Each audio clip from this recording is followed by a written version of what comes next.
It's over. Buyers can no longer afford homes in Halifax. This is a growing issue based on the rising sale prices across the HRM, and I don't foresee it slowing down anytime in the foreseeable future based on the current market conditions. Currently in Halifax, we have unprecedented demand, but even with that, we're seeing some homes sitting on the market for longer and longer. And this is primarily due to the fact that our supply does not really line up with what our current demand in the marketplace currently is. Now, just before I get into it, if you're new here, my name is Andrew Stevens. I've been a realtor in Halifax for 10 years. And if you want to be educated on the Halifax real estate market, then hit that like button and hit that subscribe button. If you're thinking about making a move in the HRM and you want some advice on how to do so, you can reach out to me in the Calendly link below anytime at a time when it's convenient for you. And if you're new to Halifax, or maybe you're a local looking to learn more, I have a new channel called the Halifax Insider, which talks all about things to do, places to visit, food, drink, and so on. So that's a great place to learn more about this incredible city. Let's start off by talking about the demand in our current real estate market here in Halifax. And well, we have a ton of it, but it does vary drastically depending on the different price points that you're considering throughout the HRM, which I'm going to get into a little bit more detail in a minute. This is largely due to the growing population, which has seen unprecedented growth over the past 10 years. Remember, from 2016 to 2021, we were the fastest growing downtown core in Canada, and then we were the second fastest, only behind Moncton in 2022. Our government has specifically said that they want to increase the population to 2 million by 2060. So this is not likely to stop anytime soon, both from the immigration side and from the interprovincial side of things. Yes, we have seen a general slowdown in the buyers coming out of Ontario and out west, but I'm still getting a ton of inquiries, so it's far from being dead altogether. Now, from the supply side of things, our inventory has been slowly increasing pretty much since the peak in 2022, with a few minor dips along the way, and now we have about 2.6 months of listing inventory in Halifax, which is a seller's market. But if that's the case, then why are homes sitting on the market longer and longer? And this is primarily to do with the fact that we don't have the specific listings that we need based on the demand that we have.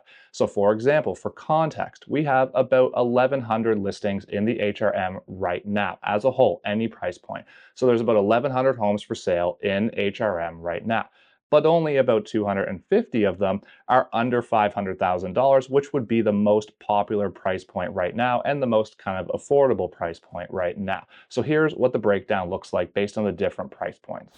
In the up to $500,000 price range, we have about 1.3 months of listing inventory, which is a serious seller's market.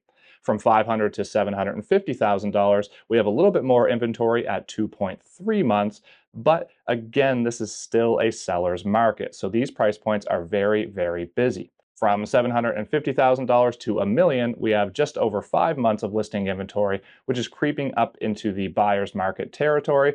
And then over $1 million, we have 11 months of inventory, which is an extreme buyer's market on that side of things. So in the lower price points, let's say up to $500,000 and the $500,000 to $750,000 range, these are a lot busier than the higher price points. These have a lot of buyer demand. We're seeing a lot of multiple offer situations. We're seeing a lot of buyers lose in multiple offer situations as they're fighting over homes.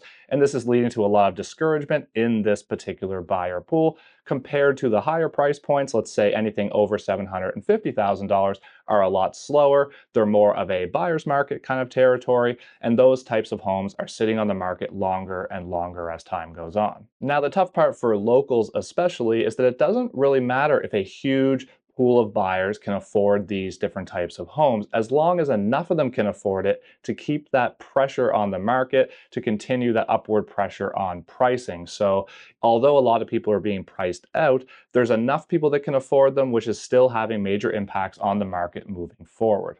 Again, the population is projected to continue growing, and we aren't going to see the supply that we need to back up that demand.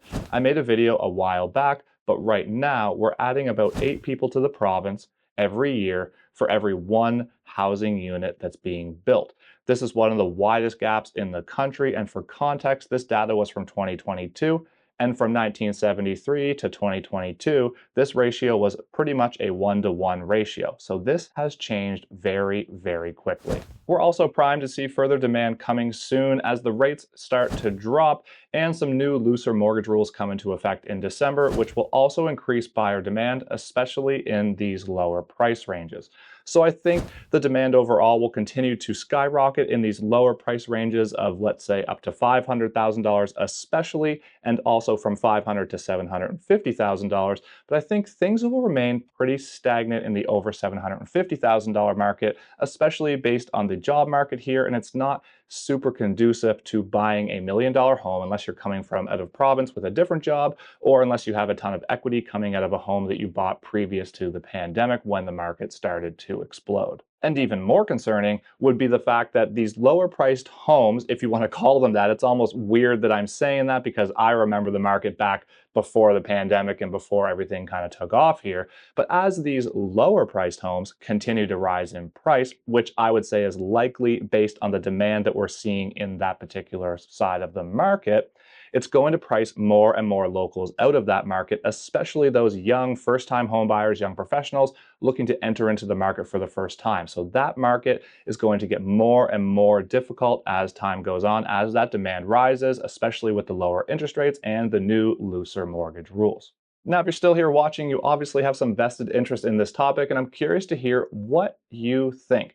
Do you think that Halifax is going to continue to become more and more unaffordable, or do you think we're going to turn the corner and see a shift in the price points and see them stagnate a little bit to help more and more people get into the market? I'd love to hear what you think in the comments below. And if you're still here watching and you got any value out of this video, all I ask is that you hit that like button and hit that subscribe button so you don't miss any of my future content, and that'll help push this out to more people like you who may be interested in seeing more videos about the Halifax and Nova Scotia real estate markets.